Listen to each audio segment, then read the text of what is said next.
Hey y'all, it's nice to see y'all again. And I'm back for real for this time. And I ain't going nowhere. So this is my model Ella. And I am doing her face today. The goal is to keep it, a clean, nice, neutral look. I still want it to give a little glam, but very, very minimal. So off camera, I did use some toner on her skin. And now I'm going in with some Pond's moisturizer and some primer. I'm using this because I want that foundation, concealer, and translucent powder to literally melt into her skin seamlessly as if it is pure skin. Like butter. Okay? Period.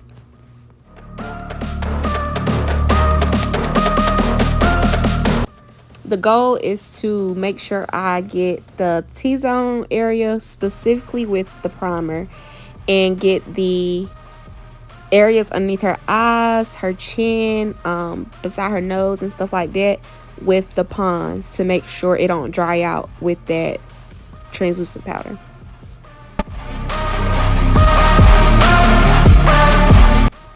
And listen, throughout this whole video, y'all are gonna see my coily red hair in this camera popping in and out the angles, blocking sometimes, but just go with it, y'all, for real, because it is so hard trying to get these angles without jumping in the camera and without messing up the look.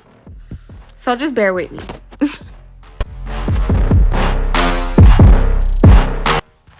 Okay, so now I'm going in with her foundation shade. And if you ever book with me, then 9 times out of 10, I'm always mixing my foundation shades. I never use one foundation color on somebody anymore because skin can alter in different ways. And it also has different undertones with different people. Some people have like a mixed undertone and some people have a regular undertone. And that's a big tip for anybody who is trying to build their kit for taking clients. Don't go out and buy every single shade in the foundation brand that you're using. I would say buy maybe one warm, one neutral in every complexion. And you can mix depending on how warm or how neutral their complexion is. Based on their undertones, of course. We're going to talk about these brows, y'all. Whenever I do my brows now, I do not worry about the color. I meant the shape when I'm first applying product to fill it in. I don't worry about the shape. I don't see a point in it. I'm not drawing all over the face and doing all this crazy stuff and making them too extravagant. But overall, once you know how you want your brows to look, that's where you're going to start filling stuff in. So brush your brows in an upward motion. Take your brow pencil. Y'all should be using brow pencils, by the way, if you just now starting out. If not, I'll let you slide this time.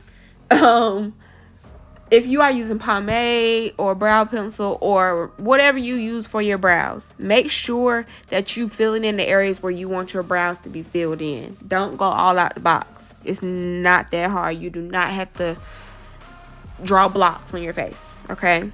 And it does not have to be perfect either. And I'm going to show you why in a minute.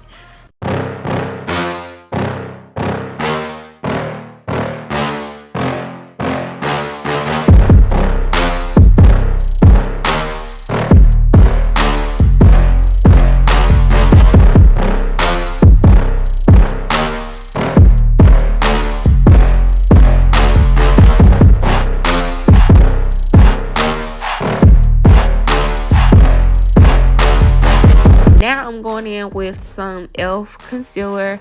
I'm using the e.l.f. with the white top, not e.l.f. with the black top. I don't know what e.l.f. thought that they were doing, but they did not do that.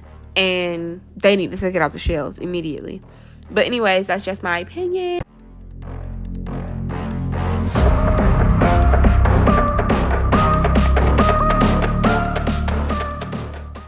This is what I was saying.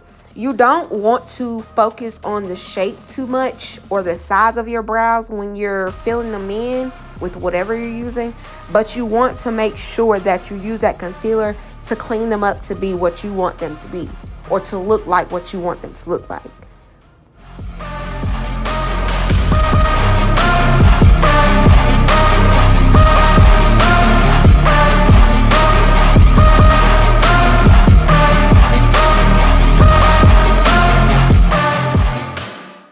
But now I am going in and blending out her concealer areas. I'm blending out the edges first because I want to make sure that this blends in seamlessly.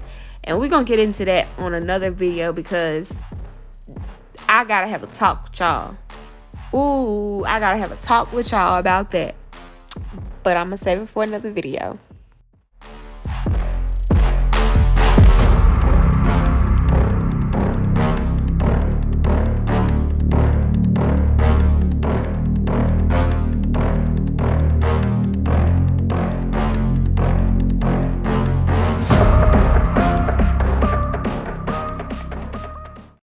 Okay, so after I done blended out her concealer areas, I'm using my foundation brush that I use for blending and applying her foundation. I'm using that with a little bit of product left on it to go back over those areas and make sure it blends in seamlessly. Specifically for this look, because I didn't want like a super variation between her contour and concealer and her foundation. I just wanted something real simple. I want it to give neutral. I don't want it to give real glam. I just want it to give, you know, like something the girlies can do at home type thing. Okay, so I'm going in with my number one go-to Laura Mercier powder. I'm using the color Translucent Honey mixed with a little bit of the regular translucent. I'm doing this, putting it all over the areas as I need, and I'm making sure I spread it to completely set in the rest of her face. I see a lot of people don't talk about this enough, so I'm gonna talk about it here. When you use your setting spray, when you use your setting powder, don't just feel like you gotta put setting powder in the areas that you concealed, because let's be clear, setting powder is not just for concealer. Setting powder is to set your makeup in, to make it stay in place. And by doing this, by putting it all over your face and not just in your concealer areas, you're helping blend out harsh lines for one, but you're also helping your face not get muddy. So like, for example, if you use a cream contour and after you blend out your cream contour and you don't set that cream contour in right along with that concealer and foundation, once you go to put on like blush, or once you go to put on say if you use bronzer or contour powder on top of that, it's gonna give muddy, it's gonna give very much skippy, and it's just gonna create harsh lines with the powder that you're putting on top of that cream or liquid product. It's just gonna look skippy and real muddy, and it's just not a good look. So you want to make sure you are setting all liquid, all cream products before you go in with powder, which I'm doing that now. I am going in with some bronzer to bronze up her face, bring that color back a little bit, making sure I hit the points where I would normally put the contour at.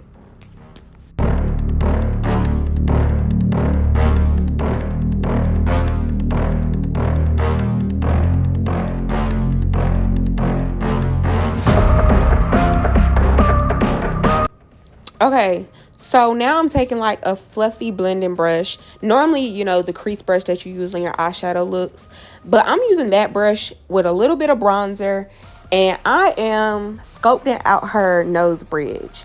Now, a lot of people do nose contouring, but me, I like just like sculpting it out with some bronzer. It gives a natural look, but it also preps the eye space for like eyeshadow looks, if that makes sense. And I feel like if you don't do this part, it really does make a big difference in the way your face looks after you've done your whole makeup, because without it, it just looks so bland. Like, you missing the color in the middle of your face, basically. And to me, I just don't like that look, so.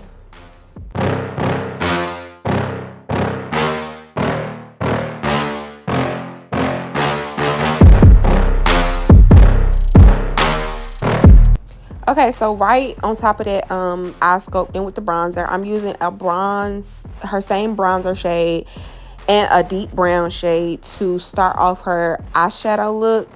And then I'm going in with just a random e.l.f. highlighter just to set off, make it a little bit more glam. Because I did say I wanted to do a look that the girlies could do at home on their own. But at the same time, I mean, we got to keep it a little bit more glam. It's not going to give, everyday makeup. It's going to give very much, I'm going out, very much brunch, very much, I got on a bomb outfit. And it need a little eye to it. Like, you need a little eyeshadow. So that's what I did. I had to, make it glam, but keep it neutral. And that's really what it's all about. But don't get me to talking and rambling, y'all. That's just what it is.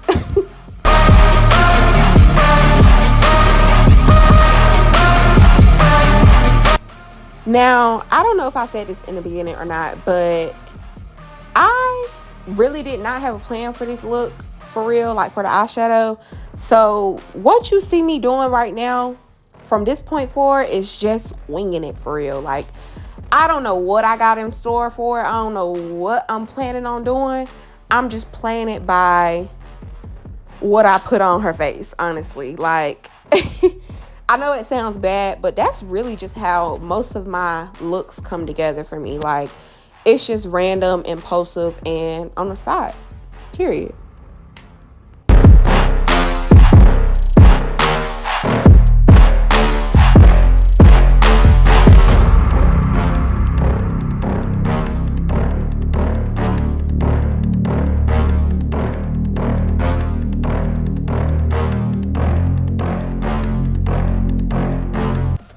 Okay, so right now you just see me kind of using a Q-tip just because I did feel like I put too much smoke out underneath her eyes.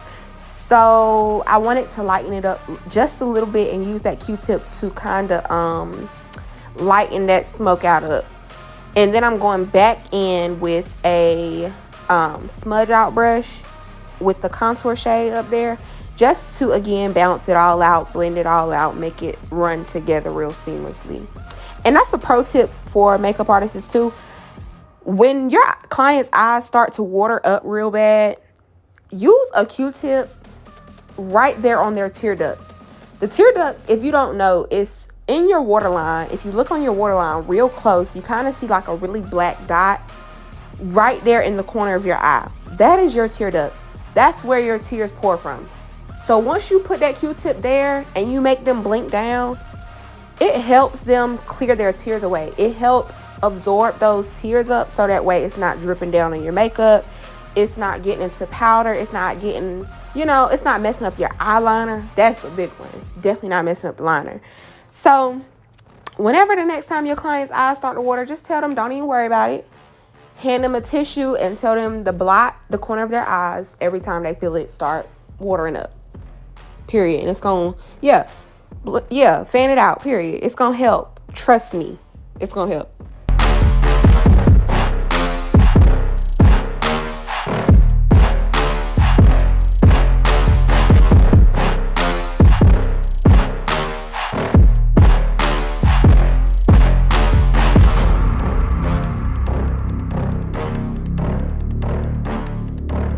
By the way, if y'all say anything about my ashy hand, listen, go ahead. But to add the finishing touches, I'm bringing more color into her face by using some blush. And my girl Ella, she got these full pretty lips, so we are going to use those to like the ultimate. We're gonna do the most, period. So I wanted to keep her lip very Barbie pink. I wanted to go for this specific pink to make the look pop a little bit more. I'm using my NYX liner and just a little bit of her contour shade that I use in the cream contour, just to keep it neutral by still using a liner, if that makes sense. And now I just mix a pink and a white lip cream. I don't know what brand it is, but I mixed those two together and went back in with some liner just to balance it all out. On top, I used my Milan lip gloss in the color Rose, mixed with a little bit of the Beauty Supply Store lip gloss because that's the ultimate shiner, period. And I put that on top just to make the lips glossy, blend it all out, and really add to the look. We gotta build this look up.